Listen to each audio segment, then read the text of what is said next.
كونيتشوا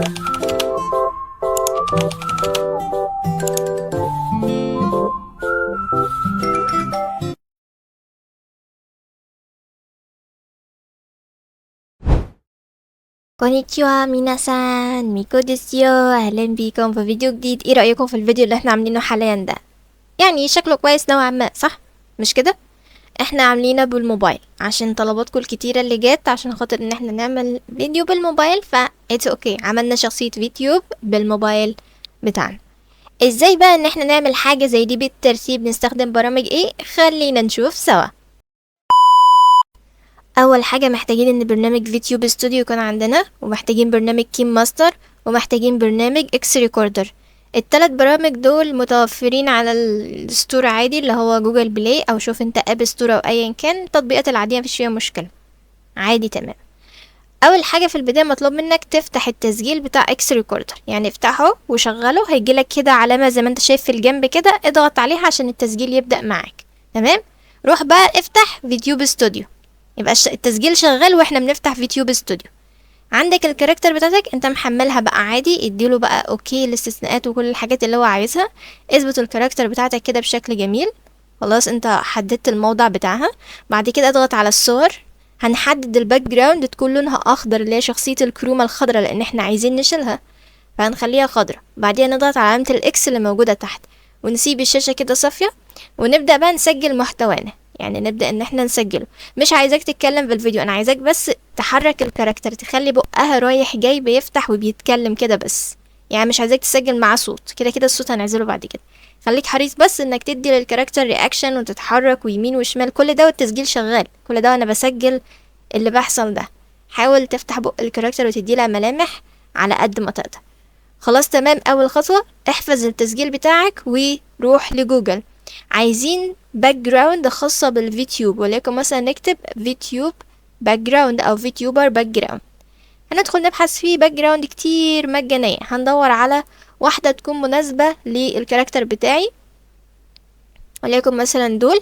هنضغط على علامة الصور، كلمة الصور من فوق من جوجل، عشان تجيلنا الصور كلها متفردة جنب بعضها. وهنحاول ان احنا نختار منهم حاجة تكون يعني فاتحة، الوانها فاتح شوية، عشان نيكو الوانها دي مثلا دي كويسة. هنضغط عليها وهندخل نحملها من الموقع الاصلاني بتاعها. هنضغط عليها ضغطة مطولة، وبعدين نضغط عليها تنزيل. بكل بساطة كأنها صورة عادية، ضغطة مطولة وضغط تنزيل. نستناها لما تحمل، وبعد كده خلاص يبقى احنا كده خلصنا من اول الخطوات. ندخل بعد كده على كيم ماستر. افتح تطبيق كيم ماستر. جميل. كل ده احنا سجلنا الفيديو بتاعنا اللي قبل كده، اللي هو الفيديو اللي كان بالكرومة الخضراء في الكاركتر، وعنا عندنا على الجهاز، خليكم فاكرينه بقى. وحملنا ايه تاني؟ حملنا الباك جراوند بتاعتنا اللي هنحط الكاركتر عليها. خليكم معايا في الخطوات بتاعة المونتاج دي وما تفوتوش حاجة عشان الموضوع يبقى سهل. هنضغط على انشاء مشروع جديد او انشاء جديد. هنختار حجم اليوتيوب اللي هو الحجم ده 16:9، وبعديها اضغط يخلق. يبقى هو ده اساسنا.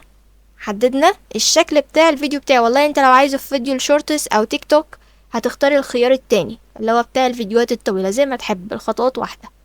هنديله سماح عشان ياخد اذن ان هو يدخل للملفات بتاعة الجهاز. وده اول مشروع معايا. محتاج مني في الاول ان انا احط البيز بتاعي، فالبيز بتاعي هيكون اللي هو خلفية لونها ابيض. التطبيق عموما فيه خلفيات ستوك اللي هي العادية، فهتختار اللي هي موارد الصور اللي موجودة في اول سطر فوق ناحية الشمال. موارد الصور هتضغط عليها، وهتختار منها خلفية لونها ابيض سادة، اللي هي في اول صف برضو، اللي بعد الاسود والرمادي وكده لونها ابيض. دي البيز بتاعتي لازم تكون اساسية. حلو. اضغط على علامة الغلط اللي فوق وخلاص. دي اول صفحة معايا. حاول ان امددها شوية كده عشان ايه؟ تبقى في حجم الفيديو بتاعي اللي انا اضيفها عليها. دي اول خطوة. الخطوة التانية هضغط على الايقونة اللي بضيف بيها الاضافات، اللي هي دي، وهختار منها الوسائط اللي موجودة فوق اول واحدة، اللي هي في الاول خالص دي. طبعا يعني هو الابليكيشن بيهنج مننا، فاحنا ماشيين معاكم خطوة خطوة. بعد كده نختار الباك جراوند اللي احنا لسه محملين. انا عايزة احط اساس الباك جراوند ورا، وهضغط عليها واضيفها. هي كده اتضافت تحت. حلو. هظبط الباك جراوند بقى على الخلفيه البيضاء من ورا بحيث ان هي تغطيها تمام. مديتها شوية عشان تبقى على امتدادها من تحت في المونتاج، وهمسك بقى هضغط عليها في الشاشة واحاول ان انا اكبرها والائمها كده لحجم الشاشة بالنسبة لي. يبقى كل ده انا قاعدة بظبط الباك جراوند ورا اهو كده اتظبطت معايا تمام. يبقى دي كده اول حاجة بالنسبة لي. هضغط بقى في اي مكان فاضي عشان كده خلاص الباك جراوند اتحطت. طيب الخطوة التانية هنعمل ايه؟ هنضغط برضو على نفس العلامة دي وهنضغط على الوسائط مرة تانية. هنروح نجيب الفيديو بتاع الكاركتر بتاعتنا اللي احنا كنا مصورينه ولا الخلفية الخضراء، دور عليه شوف انت كنت عينه فين ويحط. هيقولك قد تكون هناك مشكلة، بس اضغط موافق هتتضاف معاك عادي مفيش مشكلة، متقلقش من حاجة زي دي. الفيديو قد يبدو او قد يكون فيه بعض الحاجات انت مش عايزها تظهر، زي مثلا وانت بتفتح التسجيل وانت بتقطع مش عارفه ايه. قطع كل ده في المونتاج، يعني قطعه. هتضغط عليه وتضغط اختصاص الفيديو بتاعك وتقصقص الحاجات اللي في البدايه والنهايه اللي مش عايزها. انا بقصقص من اليمين والشمال اللي انا مش عايزاه في طول الفيديو بتاعي، وجبت من اول بس الحته اللي انا عايزاها. انا عماله اقصقص اهو وعشان اظبطه. وشديت بقى الخلفيه البيضه، لازم يبقى كلهم على نفس الامتداد. المونتاج لازم كل الحاجات تبقى معاك على نفس الامتداد. وجبت برضو الباك جراوند شدتها عشان يبقى كله شبه بعض وكله على نفس الامتداد معايا، مفيش حاجة اقصر من حاجة او حاجة اطول من حاجة، عشان كل الخلفيات تبقى ظاهرة مع بعض في نفس التوقيت. دول كده خلاص بقوا على بعض. متبقي بس الفيديو اللي تحت ممكن اقص منه حتة عشان هو اطول منهم، فمش مشكلة. الحتة النهائية كنت بقفل فيها التسجيل فمش عايزها، فهضغط اختصاص وهضغط القص ناحية اليمين لان عايزة الحتة اليمين هي اللي تتقص. وبس ده كده الفيديو بتاعي. هضغط على الفيديو، هحاول ان انا اضغط عليه على علامة الاقتصاص اللي هي موجودة تحت دي تمام. وبعدين هبدأ ان انا اعمل حدود الفيديو واحاول ان انا اقصقصه من ناحية اليمين والشمال. انا عايز بس الحتة اللي في النص الخضرة هي اللي تبقى موجودة عندي، مش عايز السواد اللي في الجنب ده. انا عايز بس الحتة الخضرة دي لازم تكون كلها كرومة خضرة عشان ده اللي انا هشيله بعد كده. وبس احاول بقى ان انا اضغط في اي مكان فاضي كده. انا قصقصتها، قصقصت الحته اللي تحت اللي كان ظاهر فيها كلمه فيتيوب ستوديو برضه عشان ميبقاش اي حاجه ظاهره معايا. انا عايز بس الكاركتر بتاعتي وهي بتتحرك. هضغط على الفيديو مره كمان واحاول بقى يعني اكبره، اخلي الكاركتر تكون اكبر من الاسهم اللي في الجنب دي، واظبط مكانها كده اخليها في النص شويه. يعني بحاول اجيبها يمين وشمال كده واحاول ان انا اظبطها في النص زي ما انت عايز مكانها يكون فين. والله عايزه في الجنب، عايزه قدام كده زي ما تحب. لكن مثلا انا كبرتها للحجم ده وشديت مكانها كده شويه. جميل. انا نظبط تبقى على الحياد بالظبط كده في النص ماشي. طيب جميل. طيب الجزء اللي تحت اللي هنعمل فيه ايه ده؟ كأنها فوق الترابيزة. هنعمل ايه عشان نغطيها؟ نروح للوسائط بتاعتنا مرة تانية زي ما انا ضغطت كده، نروح للوسائط ونجيب نفس الباك جراوند اللي احنا لسه حاطينها. هنحط طبقة باك جراوند فوقيها عشان نخبي الجزء الزيادة منها ده. فضفت الباك جراوند بتاعتي مرة تانية، وبرضه هوسطنها برضه تبقى على نفس الباك جراوند القديمة اللي هي اللي انا سبتها اللي فاتت دي، واحطها برضو فوق واحاول ان انا اشدها اكبرها من تحت عشان تبقى بنفس حجم الباك جراوند اللي فات كأنها محطوطة عليها. طيب خلاص هضغط بقى في اي مكان كده. خلاص انا خلصتها، بس هضغط على علامة القص. انا هقص منها ايه؟ هقص الحتة اللي فوق. انا عايزة احط الحتة اللي فوق عشان ميكو تشان تظهر معايا. هقص الحتة دي كده كده كده كده بس، وهقف لحد هنا. لحد التحكم فيها صعب شوية، بس هتقف لحد الحتة اللي كانت موجودة فوق دي. انزل تحت كده شويه. طبعا كوبايه العصير اتقصت شويه، حاول انت تختار ايه باك جراوند ما يكونش فيها حاجه متاثره. وهنقف لحد النقطه دي بس. خلاص كده يبقى كده الكاركتر بتاعتي واضحه كانها ورا الترابيزه، كانها واقفه ورا، فكده يدي احساس للي قدامك ان هي جوه مش قدامي. تمام كده.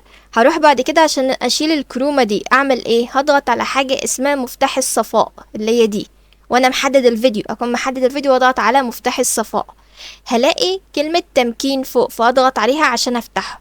الكرومة لسه مش هتتشال دلوقتي. شايف اللون الازرق اللي هنا ده؟ ما ينفعش يبقى ازرق، اروح اغيره للون الاخضر. ليه؟ لان اسمها كرومة خضرا.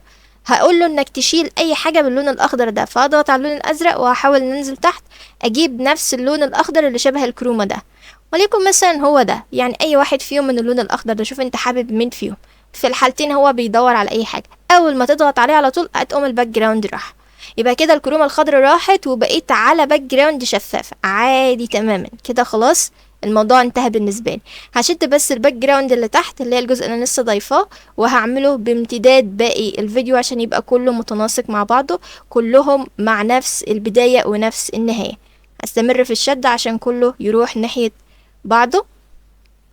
خلاص كده نشدها شوية. طبعا هو زي ما قلت لكم التحكم فيه صعب، يعني الشغل على الموبايل والتابلت صعب، البي سي بيكون اسهل بكتير يعني، ولكن احنا حاولنا نعمل معاكم حاجة يبقى كل واحد على قد امكانياته. خلاص كده بقت كل اللايرز كلها قد بعضها، خلاص كده. وكده الفيديو بتاعي يعتبر كده جاهز تمام، متبقي له حاجة واحدة بس، الصوت. انا كنت قايله لك سجل الفيديو او حط الفيديو بتاع البدايه من غير صوت، يعني هتفصل الصوت من عليه. طب اسجل عليه ازاي؟ انا عايزه احط انا الكلام في خاصيه تسجيل في كين ماستر زي ما شفت كمان شويه. ضغطت على علامه التسجيل اللي كانت موجوده، وهقول له هنا ابدا التسجيل، وهديله الاذن من التسجيل، وهبدا اتكلم مع الكاركتر وهي بتتحرك. احاول بقى ان اظبط الكلام مع الحركه بتاعتها. يبقى انا كده من خلال الابليكيشن قدرت ان انا اعمل الفيديو بتاعي واظبطه بالاساس وبالترتيب، واحده واحده، كل مره بحط حاجه بالباك جراوند. اللي يشوف الفيديو في النهايه ده محدش يتوقع تماما ان ممكن يكون ده طالع من ذكاء اصطناعي. طبعا اللوجو بتاع كيم ماستر فور تقدر تغطيه باي حاجه، حط عليه ستيكر اي حاجه زي ما انا كنت عامله في البدايه. مع السلامه، سايونارا.